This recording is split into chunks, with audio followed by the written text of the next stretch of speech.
था किसी ने, कहते हैं इतना छोटा सा जीवन है, इतनी आपाधापी, इतनी मुसीबतें, इतना काम, उसमें परमात्मा को पाने के लिए समय कहाँ से निकालें।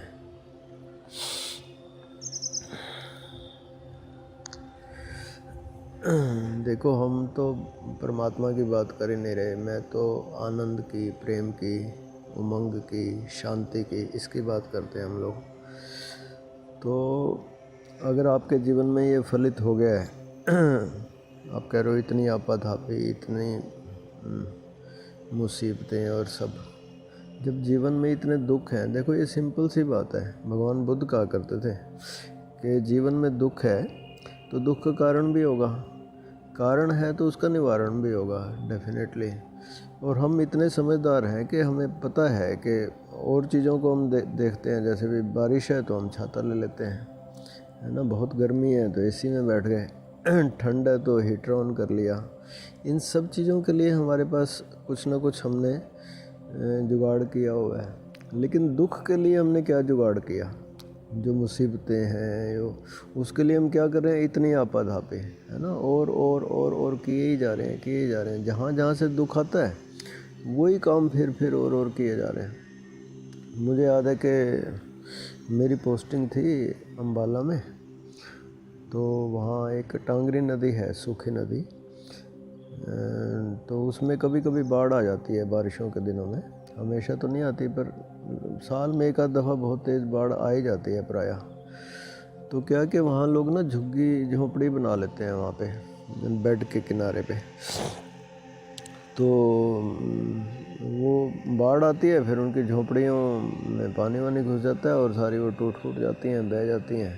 फिर वो डीसी के पास गए और डीसी ने हमें भी साथ लिया और इरिगेशन डिपार्टमेंट को भी लिया साथ में, देखते हैं चल के क्या। तो वो वहाँ गए तो वो लोग मुआवजा की मांग कर रहे थे कि भाई हमें कुछ कंपनसेशन दो हमारी झोपड़ी। तो डीसी ने कहा कि भाई पिछले साल भी तुम्हारी झोपड़ी टूट गई थी, हमने तुम्हें मुआवजा दिया था, फिर तुमने यहाँ क्यों झोपड़ी बना ली? तो उन्होंने कहा जी और कहाँ बनाए, गरीब आदमी है, ये है वो है। तो उसने कहा कि भाई ये बेड इतना चौड़ा है वो घग्गर नदी का, टांगरी नदी का, भी थोड़ा परे हट के बना लो जहाँ तक पानी नहीं आ रहा। बिल्कुल बेड के पास ही बनाई हुई है तुमने, पिछले साल भी ऐसे किया था।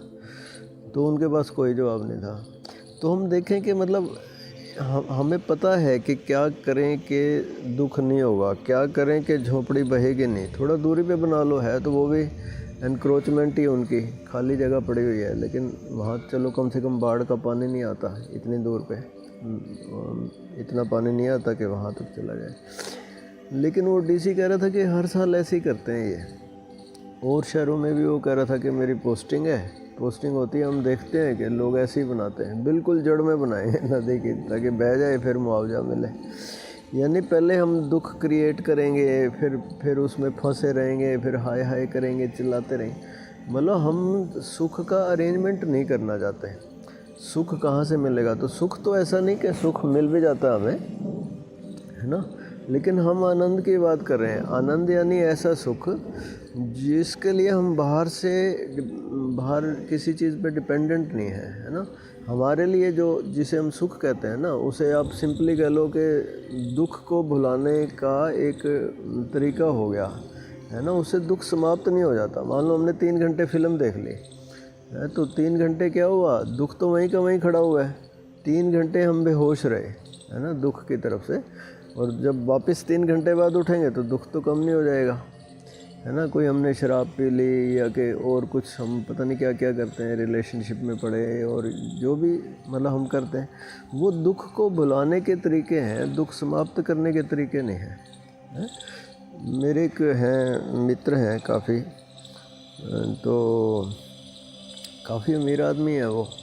तो मैंने उनको कहा भाई आप ये सारा दिन इतना बिज़ी रहते हो, इतना पैसा है आपके पास, आप मेडिटेशन के लिए समय नहीं निकालते? वो कहते समय निकलता नहीं, पहले इधर उधर की बातें करते रहे, भाई बहुत बिज़ी रहता हूँ मैं, ये है वो है।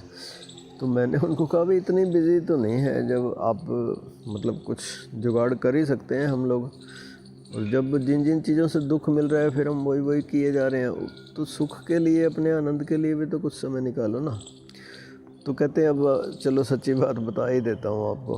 कहते घर में इतनी मुसीबतें हैं, इतनी परेशानी है कि मैं ना अपने को बिज़ी रखता हूँ किसी तरह से, ताकि उधर ध्यान ही ना जाए। अब ये देखो बिल्कुल स्पष्ट बंदे ने कह दिया, यानी दुख की तरफ ध्यान ना जाए। दुख समाप्त करने की हम कोशिश नहीं कर रहे, दुख वहीं का वहीं खड़ा हुआ है। घर में परेशानी है, बच्चे या घर में जो भी परिस्थितियां हैं उनकी वो जाने, लेकिन कुल मिला के ये है कि परिस्थितियों को ठीक नहीं करना चाह रहे हम या कि परिस्थितियों में कैसे शांत हुआ जाए, कैसे उसका, तो उससे मुंह छुपा लेते हैं। जैसे वो देखा है हमने, पढ़ते थे हम पहले कि कबूतर जो है वो बिल्ली को देखता है तो मुंह छुपा लेता है। एक ऐसा कोई शुतुरमुर्ग जैसा कोई ऐसा पक्षी भी होता है ना।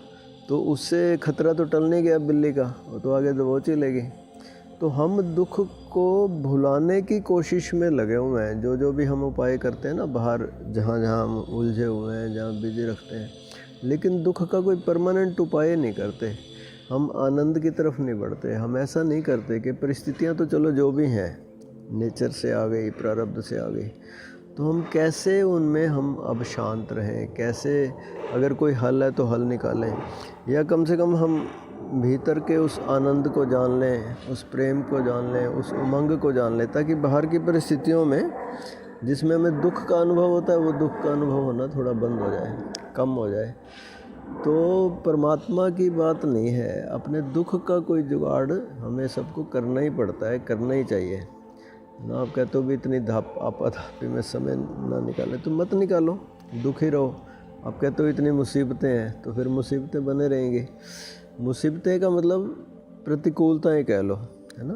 प्रतिकूलताएं रह जाएं, पर हमें ऐसा कोई व्यवस्था करनी चाहिए कि अपने भीतर उस आनंद तत्व को जब हम जान लेंगे, खोज लेंगे, पहचान लेंगे, फिर बाहर की मुसीबतें तो चलो रहेंगी, प्रतिकूलताएं रहेंगी, लेकिन हम उसमें जो है शांत रहना सीख जाएंगे। बस इतनी सी बात है।